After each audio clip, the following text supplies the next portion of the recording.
He thought he was calming an injured stranger, until the alien queen he patted wrapped her tails around his waist and marked him as hers. A single touch meant nothing to him, but to her people, it was a public vow of mate claim.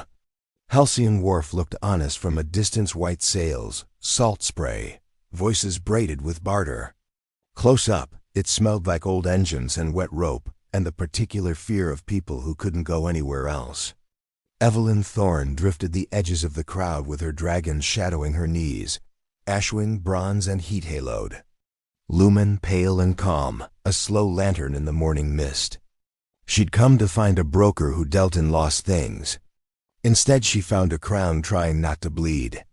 The alien woman moved through the market like a gust that didn't know where to land. Her cloak was coal-black, wet at the hem, and from beneath it flicked the restless tips of 3 supple tails, fur catching light in a deep violet sheen. Her face was masked in ceremonial lacquer cracked by travel, and when a jostling porter bumped her shoulder, she flinched and nearly fell. Eve saw it the too quick recovery, the way a hand pressed low under the ribs. Wound. Bad. The porter sneered, then saw the tails, and his mouth shut on whatever courage he'd briefly rented. He backed away. The stranger steadied herself against a stall post, breath frosting in the cold. Her eyes moved behind the mask. She looked small and furious at the same time. "Queen," Lumen told Eve, not in words but in a tone that made one. Or something close enough that the room should be smarter than it is. Ashwing's frill snapped. "She's hunted."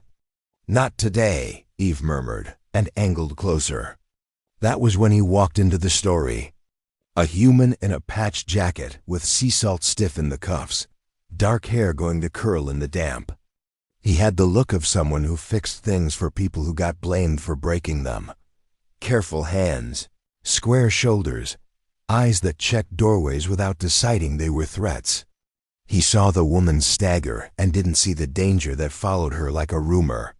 He did the simplest thing a heart remembers first. He reached out and patted her arm. "Easy," he said.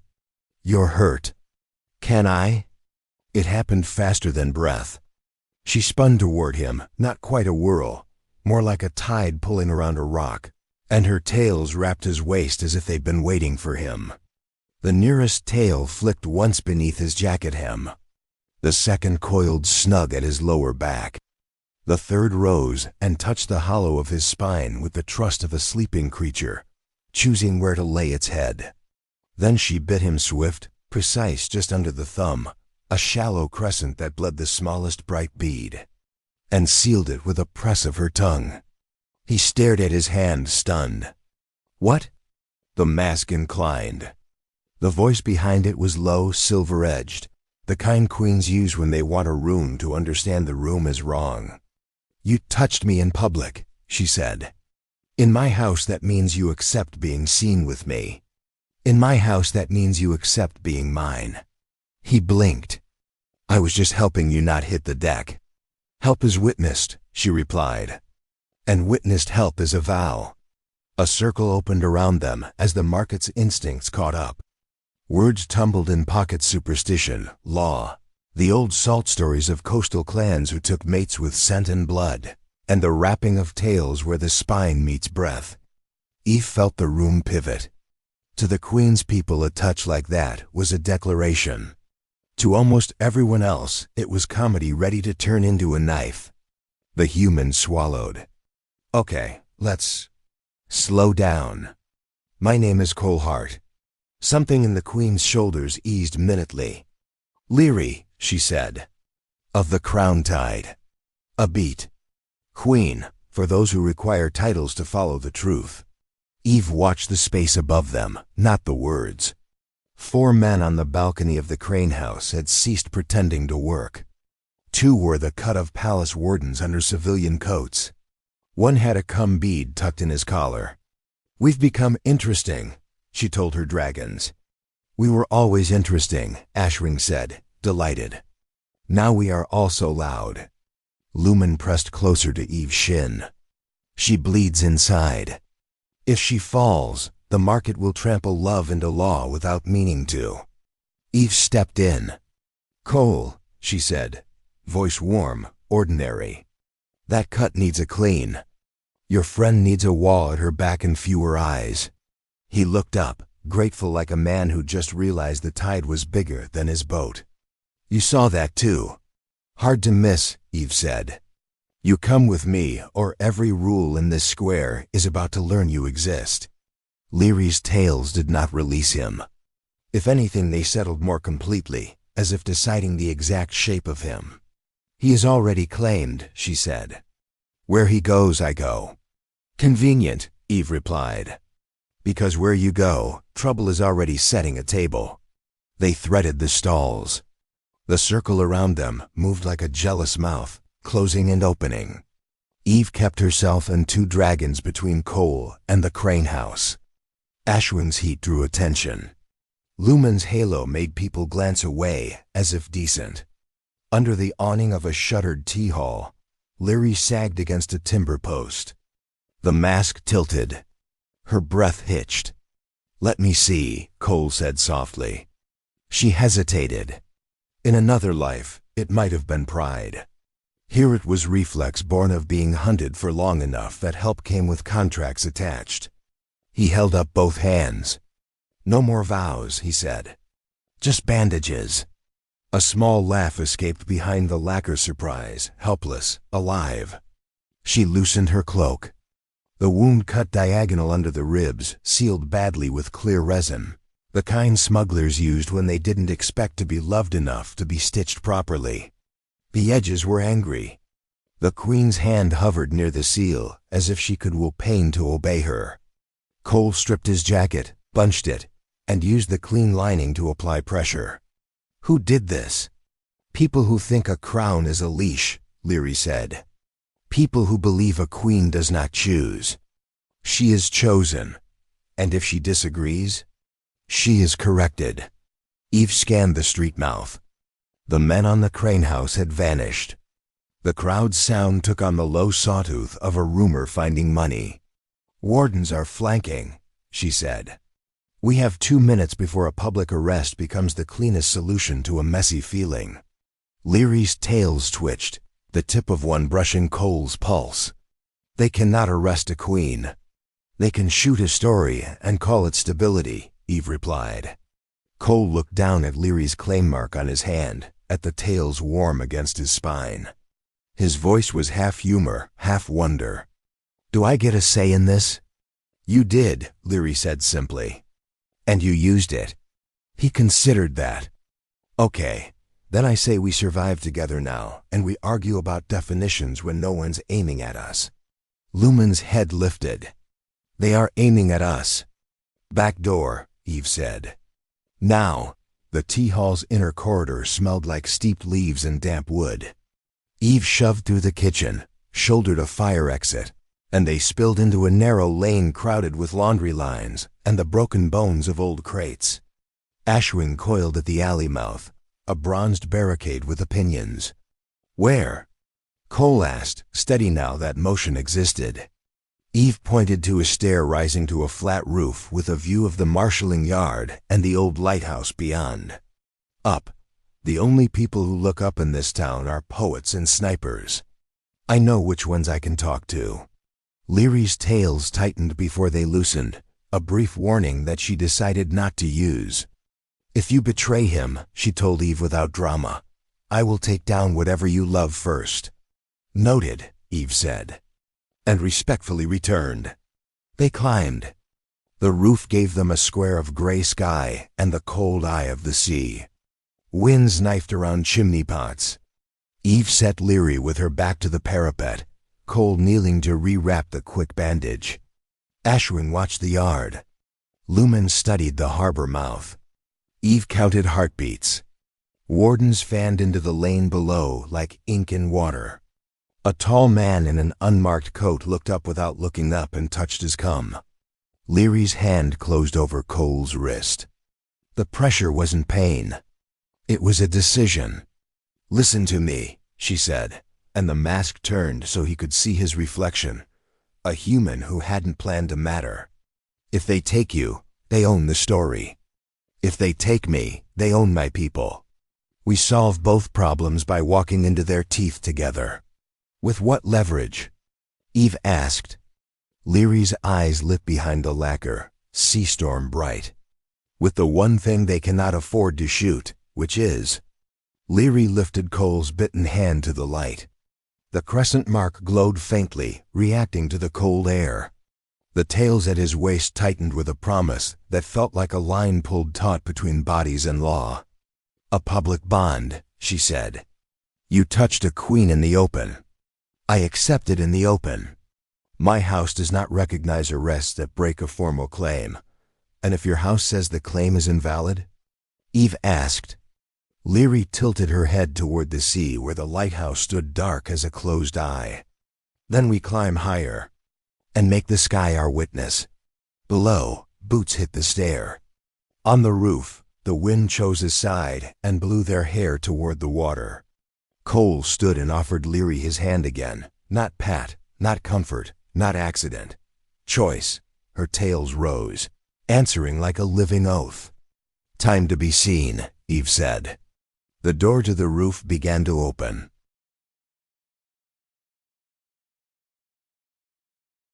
The door shuddered under boots, then the latch gave. Palace wardens poured onto the roof, rifles slung low, visors wet with salt haze. The tallest one barked, by order of the Crown-Tide Regency, stand down. Leary didn't flinch. Her tails arched behind her, wide as banners. Cole, instinct and stubbornness in equal measure, stepped half a pace in front of her. He didn't have a weapon, only the weight of a decision he'd already made. Evelyn Thorne folded her arms and let her dragons make the roof smaller with their presence. Queen Leary, the lead warden said, voice wrapped in protocol. Your Regency Council claims you are compromised. You are to return for containment and medical evaluation. Containment, Leary repeated. The word came out like frost. Is that what they call obedience now? Please, Your Majesty, she moved before the sentence finished. The first tail swept the rifle from his hands. The second curled the weapon's barrel like a ribbon of tin. Do not Your Majesty me while you kneel to thieves, she said. Eve stepped in quickly. Easy. You start killing uniforms. The city turns that into proof of madness. And if she's mad, the council inherits everything. Leary's jaw flexed. She backed a breath, then let words buy time. Cole lifted both palms toward the wardens. Nobody's shooting.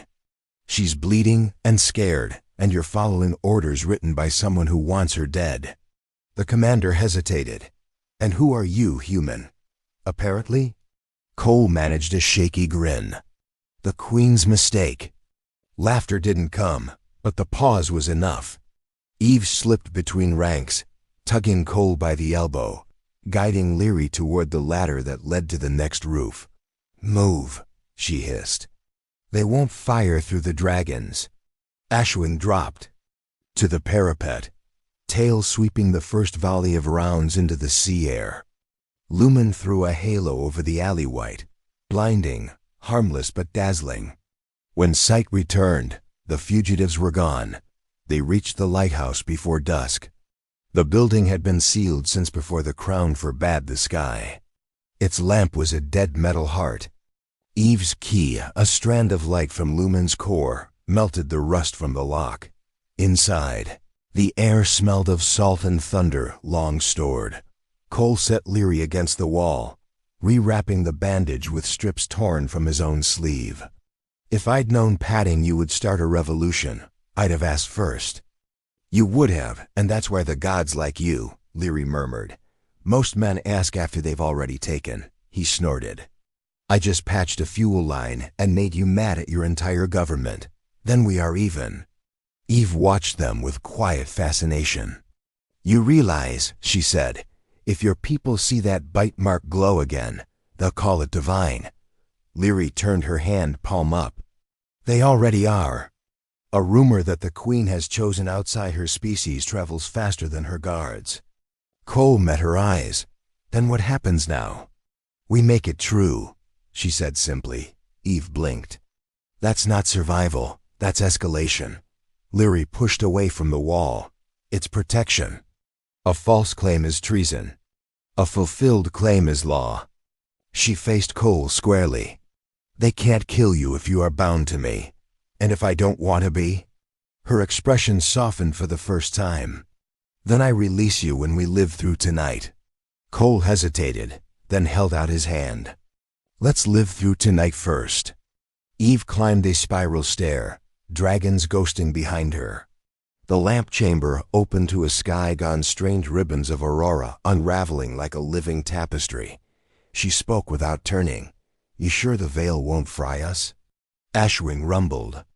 It doesn't burn those who stand for truth. That's comforting, Eve said dryly. Below. Leary traced a sigil across the floor, her tails weaving patterns of light. Every crown has an old oath. Mine is to the Sky Mother. It binds power to sight. If I call the sky's attention, it will witness my bond, and it will make killing us very public. Cole looked up the spiral. So your plan is to invite the Cosmos to watch us get married? Her smile was small and sharp. Only if you survive the guests. The ground trembled, engines approaching. Wardens reinforced, their carriers lighting the docks. Eve's dragons tensed. Too soon, Leary said. They should have waited for night. Someone panicked, Eve replied. Probably the same idiot who ordered your arrest. Cole rose. How do we stop them? Leary's gaze lifted to the dark lens above. By turning the light back on, Eve frowned. The beacon? It's dead tech. Then let it be born again. Lumen pulsed, feeding power from his halo into the lamp's heart. The glass bloomed with color blue first, then gold, then the pale fire of the veil itself. Energy crawled up the tower, catching in the iron ribs until the whole lighthouse glowed like a throat ready to sing. Below. Wardens poured onto the pier. One raised a loud holler. Surrender the human. The Queen will be treated mercifully. Cole looked at Leary. Mercy's not the word they mean. No, she said. They mean silence. She stepped into the beam's core and pulled him after her. The tails that had first claimed him wrapped again, anchoring them both. Leary, Eve warned. Once that light touches you, the whole world will see. Good, Leary whispered. The lamp ignited. The veil answered. The sky above the Capitol cracked open in color, a living curtain rolling from horizon to horizon. Every comms channel shorted. Every broadcast tower bled static shaped like a heartbeat, and for one eternal breath, every eye that looked upward saw a human and a queen standing together in the lighthouse flame, her tails twined around his waist, his hands steady at her shoulders. The bond was no longer rumor, it was spectacle. It was law written in light. Ashwing murmured, awed. They can't unsee that. No, Eve said softly, watching soldiers lower their guns as the beam washed over them. They'll have to rewrite the world instead. The engines shut down one by one, pilots stepping out under the aurora with faces full of unearned forgiveness. A single voice carried from the pier raw, afraid, reverent. Long live the Queen. Leary's smile trembled, half sorrow, half triumph. Now, she said to Cole, we begin the harder part. What's that? Teaching them what it means. Eve exhaled, the dragons folding their wings as the light settled into a steady, breathing pulse. You realize, she said, this isn't over. Leary looked out over the water. No, it's only visible now. And far beyond the veil, something vast stirred in echo older than any throne. The night after the beacon lit, Halcyon didn't sleep, not because of violence, but because for the first time in a generation, the sky had answered someone who defied it. Up the coast, temple chimes rang without priests. Balcony doors opened like blooming paper. Children pointed upward and whispered that the sky had looked back. Political rumor became myth. Then memory, all in a single tide turn, and at the center of it stood a woman in pain holding onto a man she wasn't supposed to love. Evelyn Thorne watched Leary's breathing. from across the lighthouse chamber, while Cole cleaned the wound again with seawater warmed by Lumen's halo. The resin seal had broken. The bleeding was worse. Her grip on Cole's sleeve was no longer protective. It was to stay upright. "You need a surgeon," Cole said quietly. "I need to stand through dawn." Leary murmured, "You don't look like you'll stand through sunrise." A faint laugh. Then Eileen. She did, against his shoulder. It didn't look like weakness, more like a mountain remembering it once had a slope dotted the far window. Ashwin's ears flicked toward the inland roads. Movement, not wardens, civilians. "All eyes?" Cole asked. "Spectators," Eve replied. "Witnesses learn faster than armies." She turned to Leary. "Your Regency Council will convene before sunrise. They won't accept the bond without challenge. They'll try to invalidate it through procedure." Leary closed her eyes. "They will call me compromised." "They'll call him unfit," Eve corrected. Cole gave a grim half-smile. "Yeah, I figured I was next on someone's menu." Leary opened her eyes, steady as tethered lightning. "They will not eat you without eating me." There was no poetry in how she said it, just oath. But outside the lighthouse, not everyone prayed the same sky. Two men in merchant cloaks knelt by the seawall, with a cum rig shielded under canvas. Their voices were low, bitter. She put herself in the light. "Perfect. The houses can now charge her with defying protocol." "And the human?" "Once they strip him from her side, nothing protects him." The second hesitated. "What about the veil?" "Relic theatrics," the first hissed. "Once the council frames it as delusion." He didn't finish. A shadow fell over them. A shadow with teeth. Ashwing landed on the seawall with not a roar, but a smile you hear in your bones. The men froze. Cum rig tipping into the surf as his fur claws pinned its cables to stone. Eve's voice drifted from above. "Spying is legal," she said mildly. "Sabotage is not." The men bolted, leaving the rig to drown. The city had just witnessed a light. Now it would witness a purge. Back inside, Leary braced her palms against the windowsill, watching torchlines coil through streets as nobles rushed uphill to save their version of order. "They will summon us to the Hall of Names by morning," she said, "before the people wake enough to choose me before them." Cole frowned. "Hall of Names?" Eve answered for her. "It's where crowns are proven, or revoked, where every bloodline keeps its original oath." She paused. "And where yours will be put on trial." Leary didn't deny it. Cole looked at the bandage, then at her eyes. "Tell me honestly, how hurt are you?" "Enough," she said, "but not enough to bow." Stormwind rattled the shutters. Leary turned to him, quieter now. "In my house, choosing a mate means choosing a witness. They will not just measure your worth. They will measure whether I see you truly. If I fail, they take you back," Cole finished. "No," Leary whispered. "They take me apart. They make me crown but not person, again." Cole's breath stilled. He had been a soldier once. He knew hostage-taking when he saw it. Only this hostage were jewels and called it duty until her bones believed it. He cupped her cheek gently. "Then I'm not walking behind you in there." Her eyes flickered.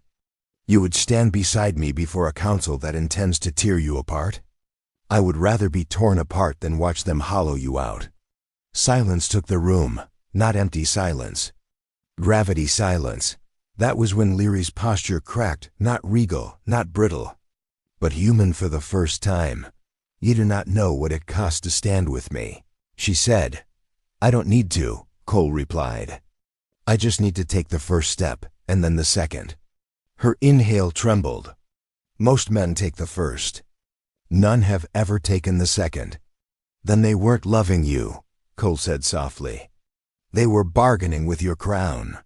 She made a sound halfway between grief and wonder. Evelyn watched the moment with a swordswoman's stillness. She did not interrupt. She did not soften it. She simply witnessed. Finally she spoke. Dawn is less than an hour away, she said. If we move before the Regency calls the session, we set the frame. If we wait for them to summon, they set it. Leary nodded. We go. Cole rose with her. What's the path? Eve turned toward the lighthouse stairs. Not the palace gate. They expect fear to make you quiet. We enter through the archive rotunda. It's public space. The people will see before the council can shutter the doors. And if they try to stop us? Cole asked. Ashring's frill rose in something like a grin. Let them try. They descended into the waking city. Not mobs, not panic, but citizens gathering like tide foam, silent and watching. Word traveled faster than decree. The Queen walked not as prisoner, but as person. Leary's steps slowed once, just once, at the threshold of a sunrise street. The veil still glowed faintly overhead, as if keeping vigil. Cole squeezed her hand. No ceremony, just gravity. She stepped forward. The crowd parted, and somewhere behind them, unseen in torch shadow, a council envoy hissed into a come. She dares bring him before the hall publicly. And a colder voice replied, then we end her. Or we end the bloodline. Leary didn't hear the threat, but Eve did, and her dragons did. The trial of claim wasn't coming. It was waiting with teeth. In the sky, which had already witnessed once, was not finished speaking. The Hall of Names was older than the palace built around it. Everything in the city had been painted, renovated, replaced. Everything except this. Stone older than blood. Vows older than crowns. Memory older than law. Evelyn felt it before she saw it, the weight in the air. The way sound didn't echo because history had already heard every argument twice. Torches guttered as the doors opened. Not because of wind, because fear entered first. Counselors lined the perimeter, like a gray tide made of rules instead of water. Regal robes, polished crests, faces taught by decades of never being contradicted. Behind them, scribes waited with tablets ready to turn outcome into narrative. A dais of ivory-cut stone stood at the center, ringed by an inlaid circle that marked the boundary between title and truth. Leary stopped at its rim. Cole stopped with her. The council moved as one organism. Separate them, said the first speaker. The tone was cold, reflexive, not request. Assumption. No, Leary said. You have no authority until we determine your fitness to continue your reign. Another counselor replied. Leary turned, not toward them, but toward the crowd visible through the grand archway behind the scribes. Hundreds had followed them from the lighthouse. Some knelt. Some stood with fists pressed to their hearts. Some simply watched like people starved of permission to believe something new. I have authority, she said calmly, because they have not walked away. The first speaker's smile was a wound with polish. You believe popular sentiment matters here? It matters everywhere you fail to look. A murmur rolled the room, but then the trap was sprung.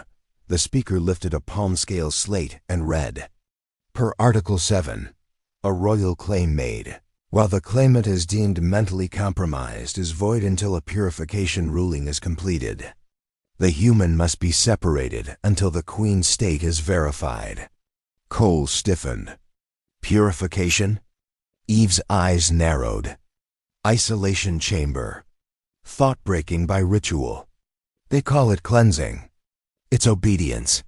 The council expected debate, indignation, bargaining. Instead, Leary spoke like a blade sliding home. Then purify us both. The hall froze. Council eyes widened, some in disbelief, some in calculation. You would undergo judgment with him? The second speaker demanded. I made the claim in public, Leary said. If you believe madness drove me, then he must be judged in the same light. A bond tested apart is a bond you've already decided to kill. Counselors whispered, scandal, panic, strategy dividing down the old fault lines. The elder most hostile stepped forward. You misunderstand. We do not cleanse humans. He has no sovereign mind rights. He is a complication, not a claimant. Cole's jaw clenched. Leary's tail lashed once. Evelyn saw it before Leary even turned. The last string snapping inside a woman who had lived too long with rooms that let cruelty call itself tradition. He has more claim to sovereignty, Leary said, voice suddenly low and lethal, than those who inherit obedience and call it wisdom. The speaker slammed his staff. "Guard, remove him." 2 wardens advanced. Cole didn't move. He braced to take it, but Leary stepped in front of the wardens. "Hand lifting, not pleading, claiming. You cross this circle," she said. "You do not merely defy your queen, you defy the hall itself." The wardens hesitated. The first speaker scoffed. "This chamber does not recognize emotional threats." Wrong sentence. A quiet undercurrent stirred, not wind. Not voice echoed at the stone beneath their feet. Thrummed like a tuning fork struck by. Memory. Evelyn's eyes widened. The hall heard that. She whispered. Counselors looked down, then up. Confused. The Hall of Names is not merely venue. Eve said softly, stepping forward. It is witness. If the hall accepts a challenge, the trial is already underway. The first speaker paled. That right is sealed. It cannot begin without, but the floor itself lit, a ring of soft, ancient gold around Leary and Cole. Every witness in the chamber drew breath. The hall had chosen. The trial had already started, not by decree, by acknowledgement. Cole looked around slowly. What just happened? Evelyn met his eyes.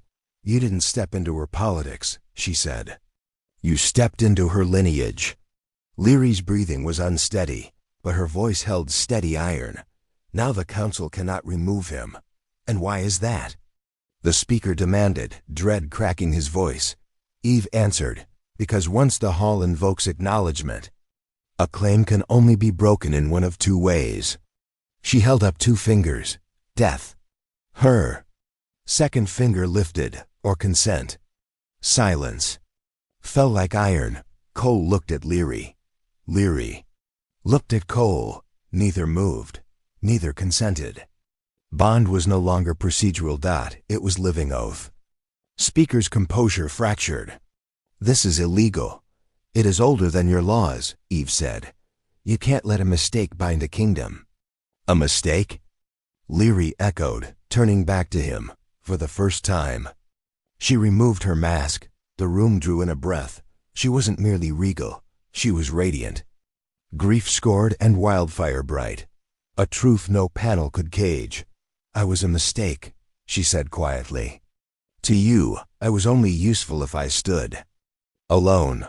Her gaze didn't waver. He is the first thing I have chosen that did not carve me into something smaller. The council was losing the room. So they lunged for their last weapon. Then prove it, the speaker said, exhausted of ceremony. Before the sun clears the veil, prove before the hall that he is not your captor by infatuation, but sovereign by vow. Cole exhaled, then stepped fully into the circle until his shoulder brushed Leary's. I don't speak your rights, he said, so I'll say it plain. He looked at the hall the way a soldier looks at a battlefield he refuses to retreat from. I stand with her. Not behind her. Not instead of her. With her. If you want her crown, you go through both of us.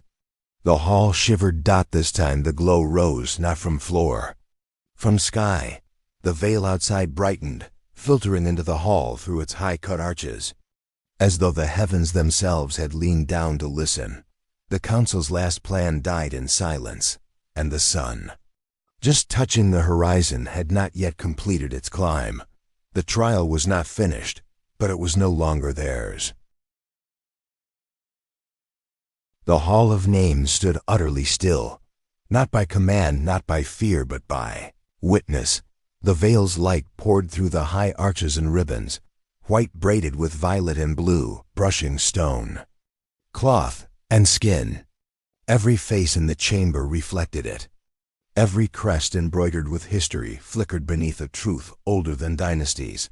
Some vows are not written by rulers, but by recognizing one another. The first speaker tried one final time. "This is spectacle, not proof," he snapped. "The hall does not sanctify passion. It sanctifies fitness to rule. The human must demonstrate consequence." Cole turned to face him directly. "I already have." The first speaker scoffed. "You bled a little and held her hand." "No," Cole said quietly. "I stood between her and erasure." A murmur rolled through the onlookers, not applause, but agreement. "The rarer thing," Cole continued, voice steady. "Not raised. You built a throne that can only survive if she stands alone inside it. I am not here to replace her crown. I am here to make sure she is never isolated inside it again." His next words did not sound rehearsed. They sounded lived. "Your laws protect the role. I protect the person." Leary's breath caught. That was not romance. That was recognition. And with recognition, the hall awakened a second time. The stone underfoot brightened. Not a circle now, but a sigil, ancient, interwoven, expanding outward until it enclosed them both in a field of shimmering memory. Eve whispered. "The hall isn't judging him anymore." Ashwing rumbled low. "It judges her choice." Lumen's halo flared, and finds it true. Counselors flinched. Robes drawn close like failing armor. The first speaker's voice cracked. "This cannot stand." Leary turned to him, unmasked, unbowed. "It already stands. You simply no longer stand above it." She took Cole's hand, not the bitten one, but the unmarked palm, and placed it over her heart. The sigil surged. The veil outside answered with a cascade of light that struck the hall roof and spilled inward like a celestial tide. From the archway, the gathered crowd felt a silence that was not submission, but awe. They were watching the moment a crown stopped being owned. The first speaker tried to speak again, but the hall itself rejected him. His voice came out a choked whisper, like sound hitting memory instead of air. Evelyn said softly, "You cannot overrule a living right. Not once the sky responds." Leary faced the council at last, every word deliberate. "You feared I would choose wrongly. I feared I would never be allowed to choose at all. Now the hall has seen the truth. I did not lose myself in him, I found myself with him." She looked at Cole, not pleading, not proud. Simply certain. "And I will not unchoose what the sky itself recognized." A new voice spoke from the rear arch. Old, resonant, velvet-worn. The Queen Regent had arrived, not ceremonially, not robed, simply cloaked, wind-tossed, as if she had run to bear witness before the hall sealed what it began. "Enough," she said. Every elder turned. The first speaker straightened, desperate. "Your Majesty, you will not speak for me," she said. She crossed the floor until she stood just outside the circle of light, embracing Leary and Cole. Her voice softened, not for the council, but for her daughter. "I failed your father trying to protect a throne," she said. "I will not fail you trying to protect my fear." Her eyes shone, not weak, not undone, finally honest. "I see the man who stood with you," she whispered.